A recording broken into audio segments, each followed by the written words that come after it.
সাভারের city centre এলাকায় বুধবার সকাল 11টায় বয়কট লাভ ম্যারেজের দাবিতে মানববন্ধন করেছেন তরুণ সমাজের সচেতন নাগরিক দেলোয়ার হোসেন দিল্লু ও তার সঙ্গীরা। বিস্তারিত থাকছে সাভার থেকে জাকিরের প্রতিবেদনে।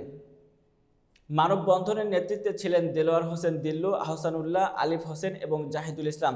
বক্তব্যে দেলোয়ার হোসেন বলেন, বিবাহ একটি দীর্ঘস্থায়ী বন্ধন যা সারা জীবনের জন্য। এটি ভেবেচিন্তে এবং পরিবারের মতামতের ভিত্তিতে হওয়া উচিত। উঠতি বয়সের ছেলেমেয়েরা অনেক সময় এই বিষয়টি উপেক্ষা করে ভুল সিদ্ধান্ত নেয়। তিনি আরও বলেন, পরিবারের সমর্থন ও পছন্দ অনুযায়ী বিবাহ হলে ভুলের সম্ভাবনা কম থাকে এবং পারিবারিক দায়বদ্ধতা বৃদ্ধি পায়। মানববন্ধনে অংশগ্রহণ করেন এলাকার তরুণ ও বয়স্করা। উঠতি বয়সের ছেলেমেয়েদের কাছে এ ধরনের সচেতনতামূলক আয়োজন প্রশংসা কুড়িয়েছে। কিছু অংশগ্রহণকারী জানান, এ ধরনের প্রচারণা সামাজিক মূল্যবোধ রক্ষায় গুরুত্বপূর্ণ ভূমিকা রাখতে পারে। মানববন্ধন শেষে তরুণরা জানান, তাদের এই উদ্যোগ ভালোবাসা ও বিবাহের মতো গুরুত্বপূর্ণ বিষয়গুলোতে পরিবারকে অন্তর্ভুক্ত করার গুরুত্ব তুলে ধরার জন্য। বয়কট করা যায়, এটা থেকে যদি আমরা ফিরে আসি তাহলে অনেকগুলি সংসার শান্তিময় হবে নির্ণয় করতে।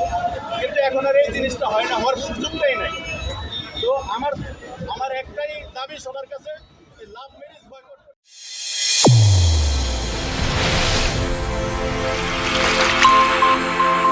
চ্যানেল A1 হৃদয়ের স্পন্দন।